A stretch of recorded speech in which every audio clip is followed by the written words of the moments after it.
கேள்விக்குறி தான். அவ்வளோ பர்சன்டேஜ்.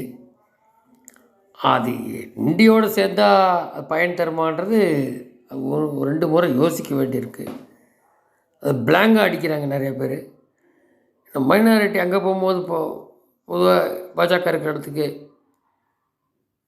இதாகுமா, கேஸ்ட் ஆகுமா ஓட்டுன்றது கேள்விக்குறியாக இருக்குது. இதுக்கடையில் கூட்டம் இருப்பாங்களான்னு தெரியல. ஏற்கனவே அந்த வக்கீல திருமாவளவன் குரூப் அவர் காரில் இருக்கும்போது அடித்து கோர்ட்டுகிட்ட குட்டு வைனாங்க இல்லையா, எப்படி இது மாதிரி ரவுடி ஸ்வீட் வளர்க்குறீங்க அப்படின்னு. அப்போது அவங்க செய்ய வேண்டிய மக்கள் செய்யாமல் ஏதோ பலன் அடைஞ்சிட்டு ரவுடி கட்சி கும்பல் மாதிரி தான் இருக்குது. பொதுவாக திமுக இருக்காங்க, அதே மாதிரி தான் கூட்டணி கட்சிகள் ஆகிட்டுருக்காங்க. ஏன்னா தொடர்ந்து வந்துட்டு இருக்கும்போது ஒரு அந்த இந்த போக்கு வந்துடுது, ஒரு மமதை மாதிரி வந்துடுது, நம்மளை விட்ட ஆள் இல்லை. அது ஒரு எல்லை தான் எதுவுமே.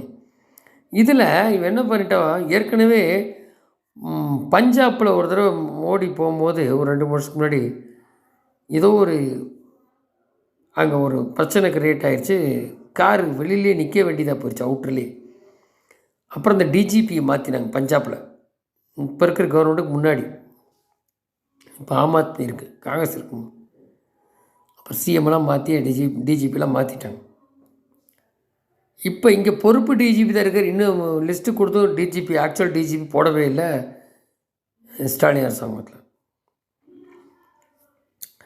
அப்போ இப்போ என்னங்கிறாங்க, அந்த வக்கீல் அடித்து நிஸ்மா தட்டினா அதுன்னு கோர்ட்டு கண்டனம் தெரிவிச்சதுக்கப்புறம் அது போதான். இப்போ என்ன சொல்கிறாங்க, மோடியோடைய வண்டி வந்து மறிப்போன்லாம் ஒரு ரவுடி பேசுகிறான் திருமாவளவன் கட்சியில். அதை மோடி மறிச்சா என்ன அதை கண்டுக்கவும் மாட்டேன் ஸ்டாலின். இது சம்மந்தமாக ஏதோ தூக்கி ஐஏஎஸ் தூக்கி மேலே போட்டு விட்டார் டெல்லிக்கு. அப்போ உடனே அமித்ஷா முடிச்சுட்டு அதை விளக்கம் கேட்டிருக்கா அப்படி கவர்னர்கிட்ட. அப்படி போக அது போக டிஜிபி பொறுப்பு டிஜிபி போட்டாங்கன்னு ஒன்று அவரையும் கேட்பாங்க.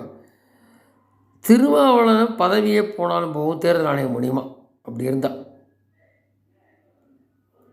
திருமாவளவன் பதவியே போகும். அதாவது இங்கே இருந்துட்டு இந்தியன் பிரைம் மினிஸ்டர் பேசுகிறாங்கன்னா இவங்களாம் கட்சி வச்சுட்டு எவ்வளோ ஒரு வன்மம் இருக்கணும்.